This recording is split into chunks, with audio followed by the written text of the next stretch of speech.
Ladies and gentlemen, tonight you've been listening to part one of a three-part series entitled The Illuminati, produced by Anthony J. Hilder, narrated by Myron Fagan.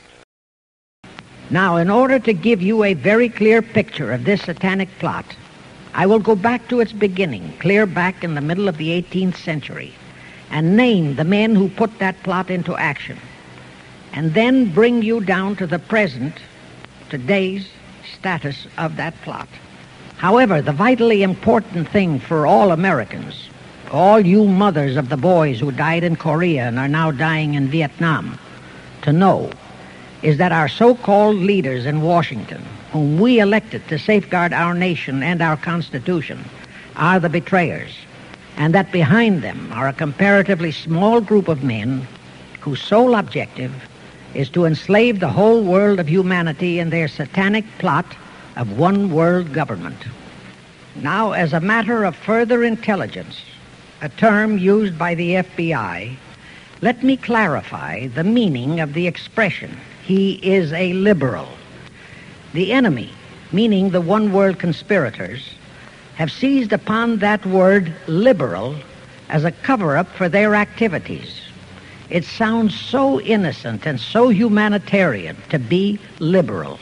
Well, make sure that the person who calls himself a liberal or is described as a liberal is not in truth a red.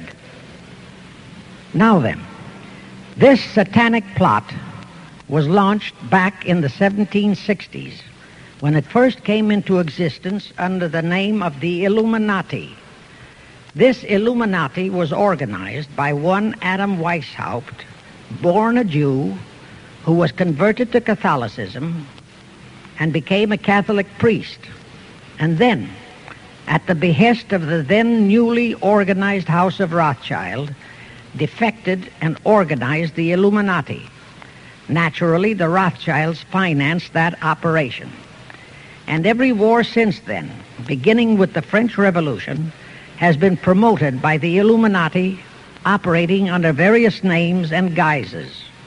I say under various names and guises because after the Illuminati was exposed and became too notorious, Weishaupt and his co-conspirators began to operate under various other names.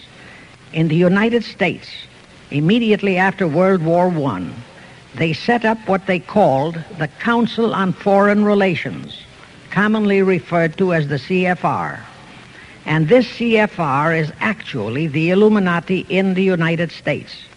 And its hierarchy, the masterminds in control of the CFR, to a very great extent are the descendants of the original Illuminati conspirators. But to conceal that fact, most of them changed their original family names to American-sounding names. For example, the true name of the Dillons, Clarence and Douglas Dillon, once Secretary of the U.S. Treasury Department, is Lepowski. I'll come back to all this later. There is a similar establishment of the Illuminati in England, operating under the name of the British Institute of International Affairs. There are similar secret Illuminati organizations in France, Germany, and other nations operating under different names. And all these organizations, including the CFR, continuously set up numerous subsidiary or front organizations that are infiltrated into every phase of the various nations' affairs. But at all times, the operations of these organizations were and are masterminded and controlled by the internationalist bankers, who in turn were and are controlled by the Rothschilds. The details of how they accomplished the setting up of the CFR in the United States, as also in the other nations, are far too voluminous to be described in this dissertation. But you can find it complete in News Bulletin number 122, entitled UN is Spawn of the Illuminati, and News Bulletin number 123, entitled CFR Completely Unmasked as Illuminati. Both are published by the Cinema Educational Guild, Post Office Box 46205, Hollywood, California. You can get them for 50 cents per copy by writing to that address. Those news bulletins revealed the names of the original founders of the Illuminati and the Americanized names of their descendants in the present CFR. Now I'll go back to the activities of the original Illuminati conspirators. As revealed in News Bulletin number 122, one branch of the Rothschild family had financed Napoleon. Another branch of the Rothschilds, both branches the real masterminds of the Illuminati, financed Britain, Germany, and the other nations in the Napoleonic Wars. Immediately after the Napoleonic Wars, the Illuminati assumed that all the nations were so destitute and so weary of wars that they'd be glad for any solution. So the Rothschild stooges set up what they called the Congress in Vienna, and at that meeting they tried to create the first League of Nations, their first attempted one-world government, on the theory that all the crowned heads of the European governments were so deeply in debt to them that they would willingly or unwillingly serve as their stooges. But the Tsar of Russia caught the stench of the plot and completely torpedoed it. The enraged Nathan Rothschild, then the head of that dynasty, vowed that someday he or his descendants would destroy the Tsar and his entire family. And his descendants did accomplish that very threat in 1917. At this point, bear in mind that the Illuminati was not set up to operate on a short-range basis. Normally, a conspirator of any type enters into a conspiracy with the expectation of achieving his objective during his own lifetime. But that was not the case with the Illuminati. True, they hoped to accomplish their objective during their lifetime. But, paraphrasing The Show Must Go On, the Illuminati operates on the very long-range basis. Whether it will take scores of years or even centuries, they have dedicated their descendants to keep the plot boiling until they hope the conspiracy is achieved. Now let's go back to the birth of the Illuminati. Adam Weishaupt was a Jesuit-trained professor of canon law, teaching in Ingolstadt University when he defected from Christianity to embrace the Luciferian conspiracy. It was in 1770 that the professional moneylenders, the then recently organized House of Rothschild, retained him to revise and modernize the age-old protocols of Zionism, which from the outset was designed to give the synagogue of Satan, so named by Jesus Christ, ultimate world domination, so they could impose the Luciferian ideology upon what would remain of the human race after the final social cataclysm by use of satanic despotism. Weishaupt completed his task May 1st, 1776. Now you know why May 1 is the great day with all communist nations to this very day.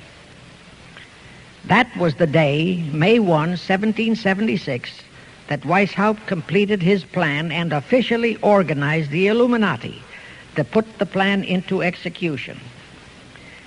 That plan required the destruction of all existing governments and religions.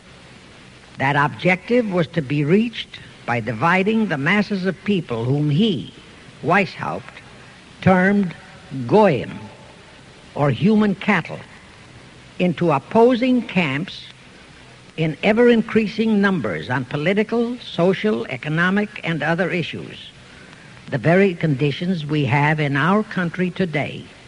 The opposing sides were then to be armed and incidents provided which would cause them to fight and weaken themselves and gradually destroy national governments and religious institutions. Again, I say, the very conditions in the world today. And at this point, let me stress a prime feature of the Illuminati plans. When and if their blueprint for world control, the protocols of the elders of Zion, is discovered and exposed, they would wipe all the Jews off the face of the earth in order to divert suspicions from themselves. If you think this is far-fetched, bear in mind that they permitted Hitler, a liberal socialist himself, who was financed by Krupp, Kennedy, the Warburgs, and the Rothschilds to incinerate 600,000 Jews. Now, just why did the conspirators choose the word Illuminati for their satanic organization? Weishaupt himself said that the word is derived from Lucifer and means holders of the light, using the lie that his objective was to bring about a one-world government to enable those with mental ability to govern the world and prevent all wars in the future. In short, using the word peace on earth as his bait, exactly as that same bait, peace, was used by the 1945 conspirators to foist the United Nations on us. Weishaupt, financed, I repeat, by the Rothschilds, recruited some 2,000 paid followers. These included the most intelligent men in the fields of arts and letters, education, the sciences, finance, and industry. He then established lodges of the Grand Orient, Masonic lodges, to be their secret headquarters. And I again repeat that in all of this, he was acting under orders from the House of Rothschild. The main features of the Weishaupt plan of operation required his Illuminati to do the following things to help them to accomplish their purpose. Number one, use monetary and sex bribery to obtain control of men already in high places in the various levels of all governments and other fields of endeavor. Once influential persons had fallen for the lies, deceits, and temptations of the Illuminati, they were to be held in bondage by application of political and other forms of blackmail, threats of financial ruin, public exposure and physical harm, even death, to themselves and loved members of their families. Do you realize how many present top officials in our federal government in Washington are controlled in just that way by the CFR? Do you realize how many homosexuals in our State Department, the Pentagon, all federal agencies, even in the White House, are controlled that way? Number two, Illuminati on the faculties of colleges and universities were to cultivate students possessing exceptional mental ability, belonging to well-bred families with international leanings, and recommend them for special training in internationalism. Such training was to be provided by granting scholarships to those selected by the Illuminists. That gives you an idea what a Rhodes Scholarship means. It means indoctrination into accepting the idea that only a one-world government can put an end to recurring wars and strife. That's how the United Nations was sold to the American people. One of the most notable Rhodes Scholars we have in our country is Senator William J. Fulbright, sometimes referred to as Half-Bright. His entire voting record spells Illuminati. All such scholars were to be first persuaded and then convinced that men of special talent and brains have the right to rule those less gifted on the ground that the masses don't know what is best for them physically, mentally, and spiritually. In addition to the Rhodes and similar scholarships, today there are 3 special Illuminati schools located in Gordonstown in Scotland, Salem in Germany, and Anavrita in Greece. These 3 are known ones, but there are others that are kept undercover. Prince Philip, the husband of Britain's Queen Elizabeth, was educated at Gordonstown at the instigation of Lord Louis Mountbatten, his uncle, a Rothschild relative who became Britain's admiral of the fleet after World War II ended. Number 3, all influential people trapped into coming under the control of the Illuminati, plus the students who had been specially educated and trained, were to be used as agents and placed behind the scenes of all governments as experts and specialists, so they would advise the top executives to adopt policies which would, in the long run, serve the secret plans of the Illuminati one-world conspiracy and bring about the destruction of the governments and religions they were elected or appointed to serve. Do you know how many such men operate in our government at this very time? Rusk, McNamara, Hubert Humphrey, Fulbright, Kuchel, and go on and on and on. Number 4, perhaps the most vital directive in Weishaupt's plan was to obtain absolute control of the press, at that time the only mass communications media, to distribute information to the public, so that all news and information could be slanted, so that the masses could be convinced that a one-world government is the only solution to our many and varied problems. Now do you know who owns and controls our mass communications media? I'll tell you, practically all the movie lots in Hollywood is owned by the Lehmans, Kuhn, Loeb and Company, Goldman Sachs, and other internationalist bankers. All the national radio and TV channels in the nation are owned and controlled by those same internationalist bankers. The same is true of every chain of metropolitan newspapers and magazines, also of the press wire services, such as Associated Press, United Press International, etc.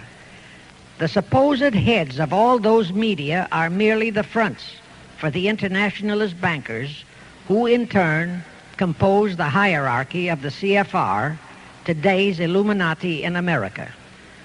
Now can you understand why the Pentagon's press agent Sylvester so brazenly proclaimed that the government has the right to lie to the people?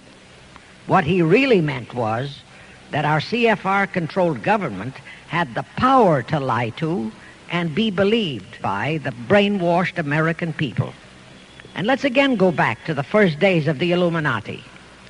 Because Britain and France were the two greatest world powers in the late years of the 18th century, Weishaupt ordered the Illuminati to foment the colonial wars, including our Revolutionary War, to weaken the British Empire and organize the French Revolution to destroy the French Empire. He scheduled the French Revolution to start in 1789.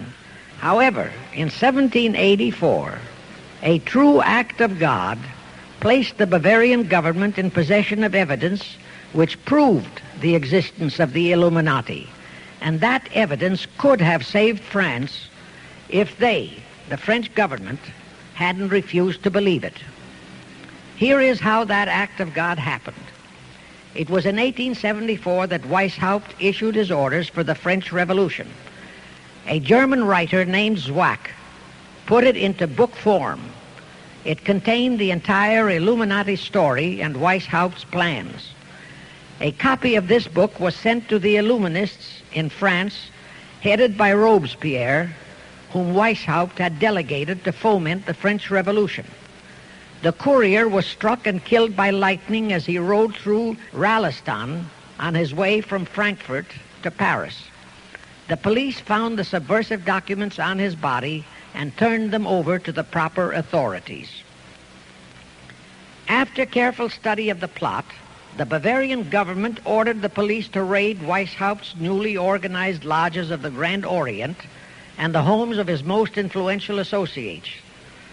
All additional evidence thus discovered convinced the authorities the documents were genuine copies of the conspiracy by which the Illuminati planned to use wars and revolutions to bring about the establishment of a one-world government, the powers of which they, headed by the Rothschilds, intended to usurp as soon as it was established, exactly in line with the United Nations plot of today. In 1785, the Bavarian government outlawed the Illuminati and closed the lodges of the Grand Orient. In 1786, they published all the details of the conspiracy. The English title of that publication is The Original Writings of the Order and Sect of the Illuminati. Copies of the entire conspiracy were sent to all the heads of church and state in Europe. But the power of the Illuminati which was actually the power of the Rothschilds, was so great that this warning was ignored. Nevertheless, Illuminati became a dirty word, and it went underground. At the same time, Weishaupt ordered Illuminists to infiltrate into the lodges of Blue Masonry and form their own secret societies within all secret societies. Only Masons who proved themselves internationalists and those whose conduct proved they had defected from God were initiated into the Illuminati. Thenceforth, the conspirators donned the cloak of philanthropy and humanitarianism to conceal their revolutionary and subversive activities. In order to infiltrate into Masonic lodges in Britain, Weishaupt invited John Robison over to Europe. Robison was a high-degree Mason in the Scottish Rite. He was a professor of natural philosophy at Edinburgh University and secretary of the Royal Society of Edinburgh. Robison did not fall for the lie that the objective of the Illuminati was to create a benevolent dictatorship, but he kept his reactions to himself so well that he was entrusted with a copy of Weishaupt's revised conspiracy for study and safekeeping. Anyway, because the heads of state and church in France were deluded into ignoring the warnings given them, the revolution broke out in 1789 as scheduled by Weishaupt. In order to alert other governments to their danger, in 1798 Robison published a book entitled Proof of a Conspiracy to Destroy All Governments and Religions. But his warnings were ignored, exactly as our American people have been ignoring all warnings about the United Nations and the Council on Foreign Relations, the CFR. Now here is something that will stun and very likely outrage many who hear this. But there is documentary proof that our own Thomas Jefferson and Alexander Hamilton became students of Weishaupt's. Jefferson was one of Weishaupt's strongest defenders when he was outlawed by his government. And it was Jefferson who infiltrated the Illuminati into the then newly organized lodges of the Scottish Rite in New England. Here is the proof. In 1789, John Robison warned all Masonic leaders in America that the Illuminati had infiltrated into their lodges. And on July 19, 1789, David Papin, president of Harvard University, issued the same warning to the graduating class and lectured them on the influence Illuminism was acquiring on American politics and religion. And to top it off, John Quincy Adams, who had organized the New England Masonic lodges, issued his warnings. He wrote 3 letters to Colonel William L. Stone, a top Mason, in which he exposed how Jefferson was using Masonic lodges for subversive, Illuministic purposes. Those 3 letters are at this very time in Rittenberg Square Library in Philadelphia. In short, Jefferson, founder of the Democratic Party, was a member of the Illuminati, which at least partly accounts for the condition of the party at this time. And through infiltrations of the Republican Party, we have exactly nothing of loyal Americanism today. That disastrous rebuff at the Congress at Vienna, created by the Tsar of Russia, did not by any means destroy the Illuminati conspiracy. It merely forced them to adopt a new strategy. Realizing that the one world idea was, for the moment, killed, the Rothschilds decided that to keep the plot alive, they'd have to do it by heightening their control of the money systems of the European nations.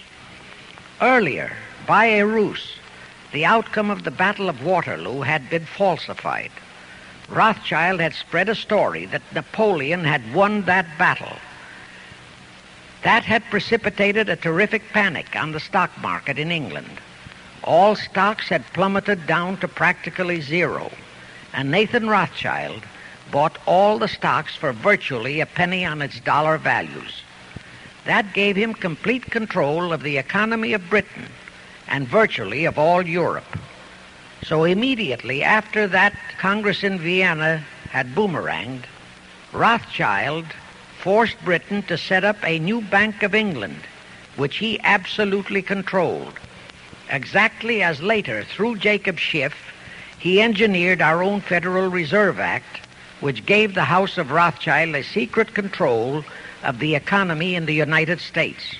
But now for a moment, let's dwell on the activities of the Illuminati in the United States. In 1826, one Captain William Morgan decided it was his duty to inform all Masons and the general public what the full truth was regarding the Illuminati, their secret plans and intended objectives. Also reveal the identities of the masterminds of the conspiracy. The Illuminati promptly tried Morgan in absentia and convicted him of treason. They ordered one Richard Howard, an English Illuminist, to carry out their sentence of execution as a traitor. Morgan was warned and he tried to escape to Canada, but Howard caught up with him near the border, near the Niagara Gorge, to be exact, where he murdered him. This was verified in a sworn statement made in New York by one Avery Allen to the effect that he heard Howard render his report of the execution to a meeting of Knights Templars in St. John's Hall, New York. He also told how arrangements had been made to ship Howard back to England. That Allen affidavit is on record in New York City archives.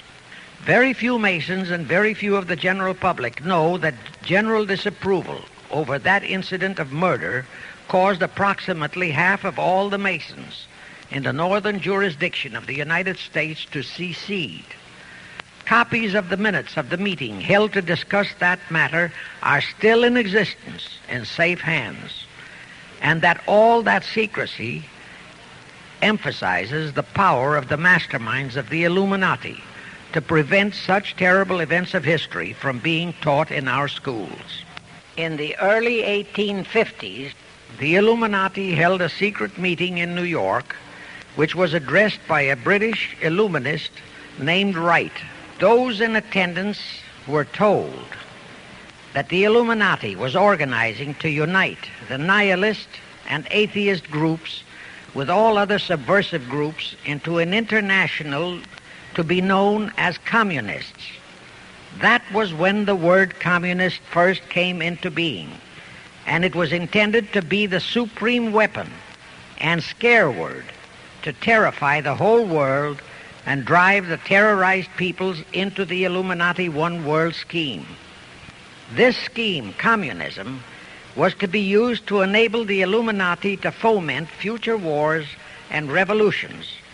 Clinton Roosevelt, a direct ancestor of Franklin Roosevelt, Horace Greeley and Charles Dana, foremost newspaper publishers of that time, were appointed to head a committee to raise funds for the new venture. Of course, most of the funds were provided by the Rothschilds.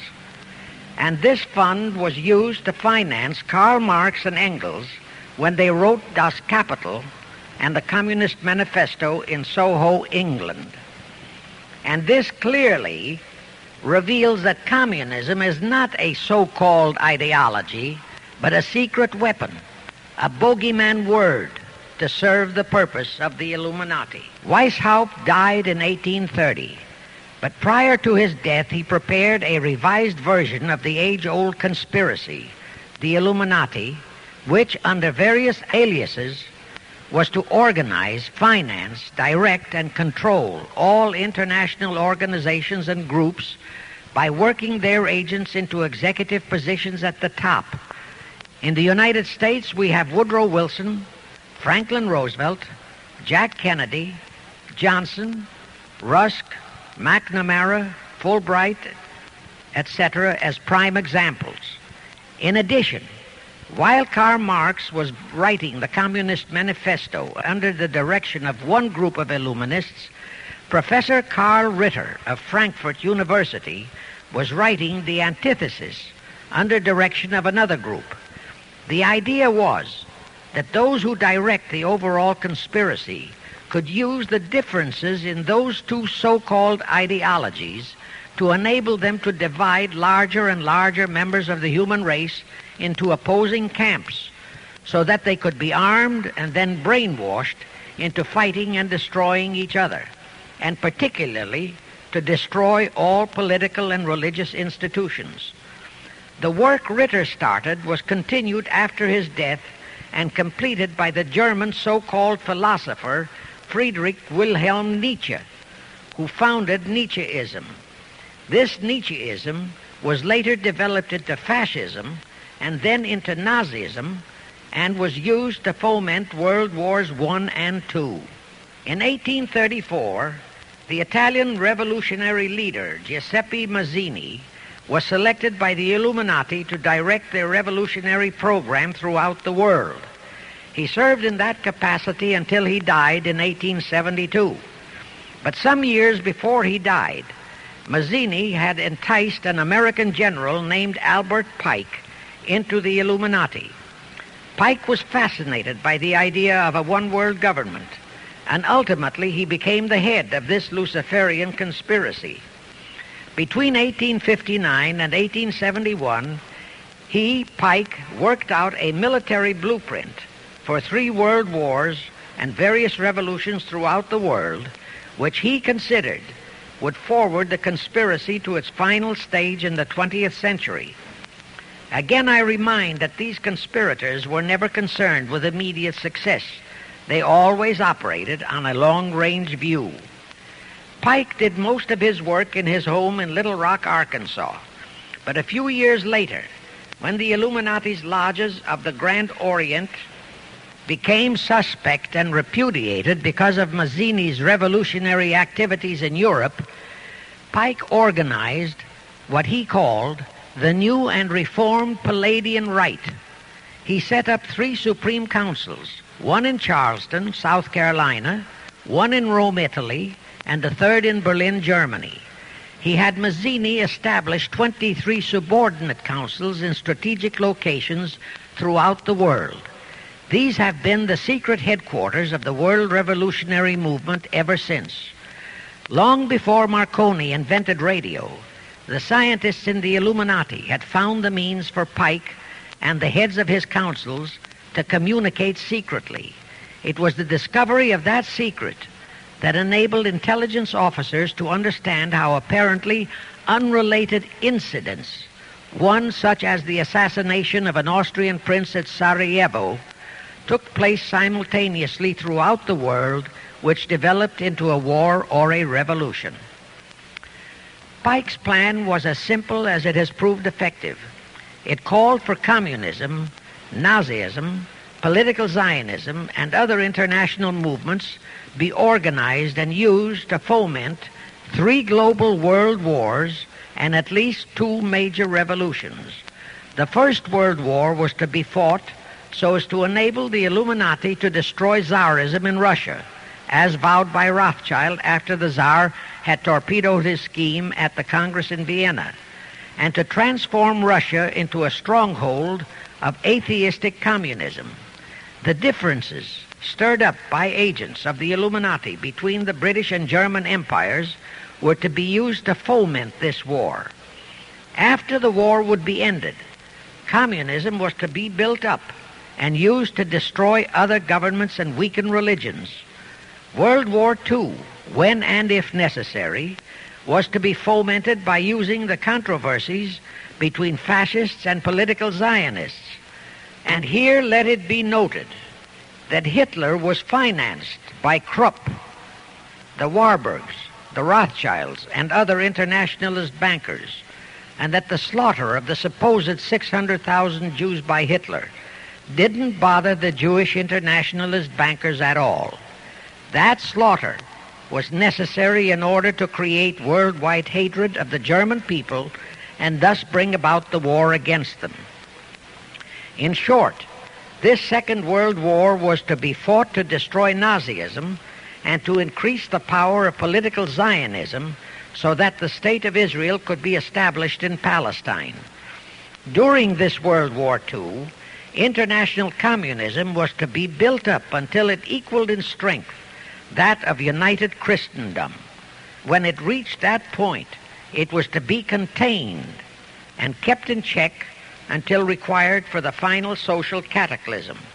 As we know now, Roosevelt, Churchill, and Stalin put that exact policy into effect, and Truman, Eisenhower, Kennedy, and Johnson continued that same exact policy. World War III is to be fomented by using the so-called controversies the agents of the Illuminati, operating under whatever new name, are now stirring up between the political Zionists and the leaders of the Muslim world. That war is to be directed in such a manner that all of Islam and political Zionism, Israel, will destroy each other, while at the same time the remaining nations, once more divided on this issue, will be forced to fight themselves into a state of complete exhaustion, physically, mentally, spiritually, and economically. Now, can any thinking person doubt that the intrigue now going on in the Near, Middle, and Far East is designed to accomplish that satanic objective? Pike himself foretold all this in a statement he made to Mazzini on August 15, 1871. Pike stated that after World War III is ended, those who will inspire to undisputed world domination will provoke the greatest social cataclysm the world has ever known. Quoting his own words, taken from the letter he wrote to Mazzini, and which letter is now catalogued in the British Museum in London, England, he said, "We shall unleash the nihilists and the atheists, and we shall provoke a great social cataclysm which in all its horror will show clearly to all nations the effect of absolute atheism, the origin of savagery and of most bloody turmoil. Then everywhere the people forced to defend themselves against the world minority of revolutionaries will exterminate those destroyers of civilization, and the multitudes disillusioned with Christianity, whose deistic spirits will be from that moment on without direction and leadership, and anxious for an ideal but without knowledge where to send its adoration, will receive the true light through the universal manifestation of the pure doctrine of Lucifer, brought finally out into public view, a manifestation which will result from a general reactionary movement which will follow the destruction of Christianity and atheism, both conquered and exterminated at the same time." When Mazzini died in 1872, Pike made another Italian revolutionary leader named Adrian Lemmy his successor. Lemmy, in turn, was succeeded by Lenin and Trotsky, then by Stalin. The revolutionary activities of all those men were financed by British, French, German, and American international bankers, all of them dominated by the House of Rothschild. We are supposed to believe that the international bankers of today, like the money changers of Christ's day, are only the tools or agents of the great conspiracy, but actually they are the masterminds behind all of it. While the general public has been brainwashed by all the mass communications media into believing that communism is a movement of the so-called workers, the actual fact is that both British and American intelligence officers have authentic documentary evidence that international liberals operating through their international banking houses, particularly the House of Rothschild, have financed both sides in every war and revolution since 1776. Those who today comprise the conspiracy, the CFR in the United States, direct our governments, whom they hold in usury through such methods as the Federal Reserve System in America, to fight wars such as Vietnam, created by the United Nations, so as to further Pike's Illuminati plans to bring the world to that stage of the conspiracy when atheistic communism and the whole of Christianity can be forced into an all-out Third World War within each remaining nation, as well as on an international scale. The headquarters of the great conspiracy in the late 1700s was in Frankfurt, Germany. where the House of Rothschild had been established by Mayer Anschelm, who adopted the Rothschild name and linked together other international financiers who had literally sold their souls to the devil. After the Bavarian government's exposure in 1786, the conspirators moved their headquarters to Switzerland, then to London. Since World War II, after Jacob Schiff, the Rothschilds' boy in America, died, the headquarters of the American branch has been in the Harold Pratt Building, New York, and the Rockefellers, originally protégés of Schiff, have taken over the manipulation of finances in America for the Illuminati. In the final phases of the conspiracy, the one world government will consist of the king dictator, head of the United Nations, the CFR, and a few billionaires, economists, and scientists who have proved their devotion to the great conspiracy. All others are to be integrated into a vast conglomeration of mongrelized humanity, actually slaves. Now let me show you how our federal government and the American people have been sucked into the one world takeover plot of the Illuminati great conspiracy. And always bear in mind that the United Nations was created to become the housing for that one world so-called liberal conspiracy. The real foundations of the plot for the takeover of the United States were laid during the period of our Civil War. Not that Weishaupt and the earlier masterminds had ever overlooked the New World. As I have previously indicated, Weishaupt had his agents planted over here as far back as the Revolutionary War. But George Washington was more than a match for them. It was during the Civil War that the conspirators launched their first concrete efforts. We know that Judah Benjamin, chief advisor of Jefferson Davis, was a Rothschild agent. We also know that there were Rothschild agents planted in Abraham Lincoln's cabinet who tried to sell him into a financial dealing with the House of Rothschild.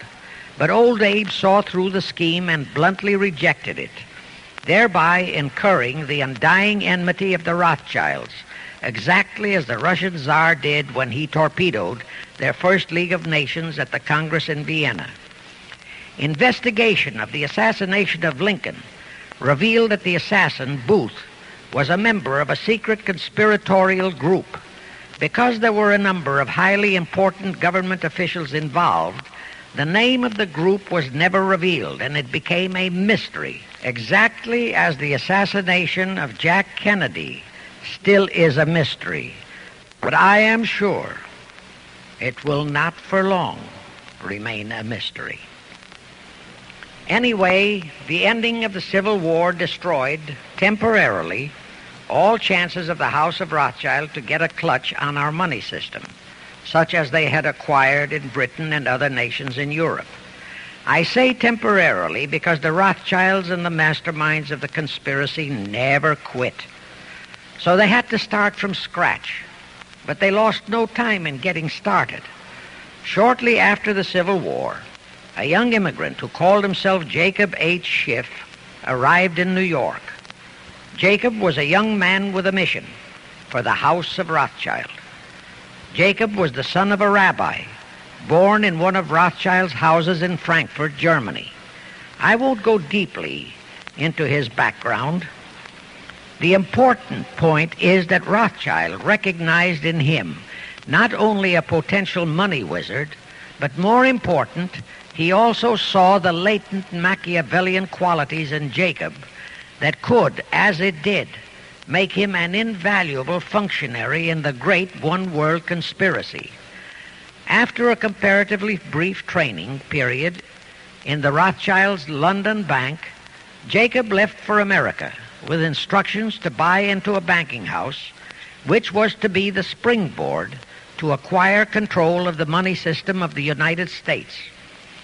Actually, Jacob came here to carry out 4 specific assignments. Number 1, and most important, was to acquire control of America's money system. Number 2, find desirable men who, for a price, would be willing to serve as stooges for the great conspiracy and promote them into high places in our federal government, our Congress, in the U.S. Supreme Court, and all federal agencies. Number 3, create minority group strife throughout the nations, particularly between whites and blacks. Number 4, create a movement to destroy religion in the United States, but Christianity to be the chief target.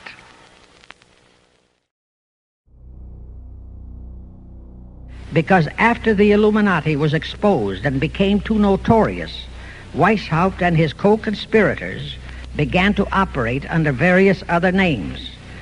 You were both in Skull and Bones, the secret society. It's so secret we can't talk about it. What does that mean for America? The conspiracy theorists are going to go wild. I'm sure they are. I don't know. I haven't seen the website. Number 322.